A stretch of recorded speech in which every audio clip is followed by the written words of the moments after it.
My top three priorities are voting rights legislation, which quite frankly should be the top priority for every candidate running in this race and every other race.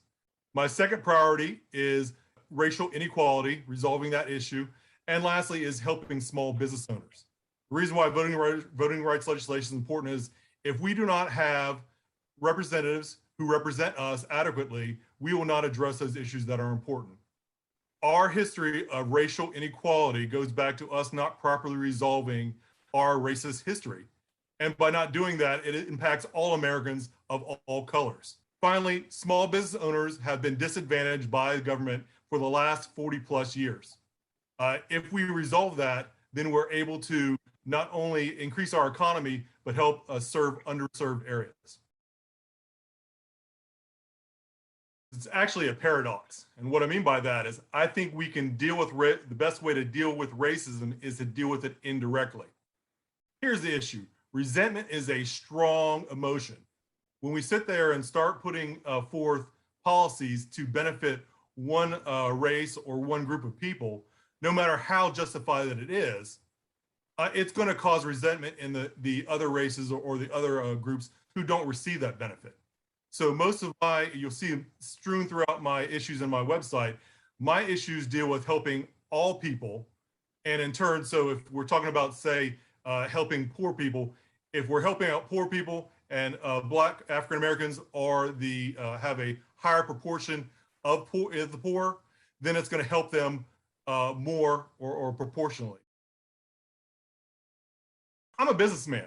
There are two ways to work business. You can either increase revenue or you can cut costs. My wife's in corporate finance, and one of the jobs that she does is having to look at ways to cut expenses. You can only cut expenses so much. So when we talk about affordable housing, why do we continue to talk about cutting the expenses so people can afford it? Let's talk about putting money into people's hands. If you put $500 into people's hands every month, they're going to be able to afford a whole lot more houses. So one of my proposals is a universal basic income plan. I call it the American Profit Sharing Plan. It's been pioneered in cities across the country. Sacramento had a program 2 years ago that shows positive results. Let's start putting money into people's hands so that they can afford things and they can start decreasing that income inequality gap. There's no reason that somebody who is below the poverty line should be paying anything in taxes as far as income taxes. They're already paying taxes in the form of things like sales tax. So there's no reason why they should be having income tax. Lower and middle income taxes should be lowered as well. We should obviously raise taxes on the super wealthy because they're not paying their fair share. They pay a lower amount than the rest of us, percentage-wise. And one of the ways that we can do that is we can eliminate the long-term capital gains tax. As a financial advisor, to understand what that means, if you hold investments over a year point in time, you only get taxed at 15%. Actually, I think it's 20% at this point in time, which is lower than most income tax. So we need to get rid of some of those laws in order to make close the income inequality gap, make it more fair. We have an illegitimate, illicitly made Supreme Court. There have been 127 justices approved before Justice Ketanji Brown Jackson. There's 127 justices that were appointed to the court. 7 refused to go. Out of those 120, only 5 justices did not receive 60% of the senators' votes. Guess who those justices are? The 5 Republicans, or 5 of the 6 Republicans sitting on the Supreme Court now. Because of the structure of the Senate and because of the getting rid of the filibuster by Mitch McConnell, we actually have the only 3 justices ever to receive not 60% of the senators' votes, but also those senators that voted for them don't represent a majority of the population. They only represented 44% of the population. If we're going to do something, something needs to be changed. Now, I will put this and say, I'm not saying this is a solution, but if we're going to pack the court, we're not going to add 1 or 2 people. You add 6, okay? Because then you go up to 15, and if they want to come back on top of that, they got to make it 21, and that's not going to work. So if we're going to pack it, then we pack it. Don't add 1 or 2, add 5, 6, something that they can't come back and over the top and pack on top of that. This actually isn't a new phenomenon.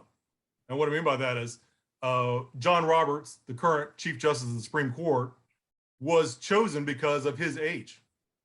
George Bush knew that he was going to be on the court for, 10, 20, 40, 50 years even. So that's what he's done. So this is not a necessarily new issue. And I think, again, talking about trying to address this is one of those things where we're talking about over-regulating what can happen. She made that decision. It's going to go up the ladder, and someone who's got more brains and more experience is going to overrule this thing. So, trying to decide what someone on a lower level is doing doesn't really make sense. One point I do want to add, though, is, and I've heard this before, is we've had 46 presidents, right? Only 2 of them are Catholic. The rest of them have been Protestant. So again, we talk about Catholics on the Supreme Court, but we've had an imbalance in terms of religion in the presidency as well. It just happens. Religion doesn't matter that much. I was a financial advisor. I had my own firm for 13 years. I sold it several years ago. I then started to look at opening up other small business opportunities, but my wife's career took off. At that point in time, I took a back seat. I put my ambitions aside in order to be a full-time homemaker, to give her whatever support she needed to be able to focus on her job. And this isn't bragging, but I'm going to say is here in the last 4 years, she has tripled her income. In the last 2 years alone, she has doubled her income. I have been a full-time caretaker for my daughter here the last 2 years, and I've been happy to do that. But what I've done is I've walked in the shoes of women in terms of just being homemakers and understanding what they are going through. So I think you walk the walk, you sit there, and if you're going to affirm that women are truly a part of society and shouldn't be maligned or whatever else, then you let your wife be the main focus in the household, and you take that back seat. And that's what I've done. The recent spate of book banning and pushback is the repercussions for African Americans and their allies in the 2020 uprising because of the George Floyd murder. That is why they are doing that now, because they could not look at their children in the eye and explain to them that these people shouldn't be rioting if they actually knew the truth. I grew up in North Carolina, okay? I had 16 years of North Carolina education. I am 46-year-old. I did not learn until 3 years ago about the Wilmington Massacre. That is atrocious. And if you don't know what it is, I hope everybody does, look it up. In 2007, they finally started to try to come to rectify that. They tried to get reparations, and they tried to get that in history books. And that bill did not pass our legislature. People cannot understand why there should be a recompense for the African American community if they don't understand all the reasons why they have not been able to achieve what they are born to achieve. So I guess that's it. But I want to say is, I would not enter this race. I understand who's running in this race. I understand who is in the lead in this race.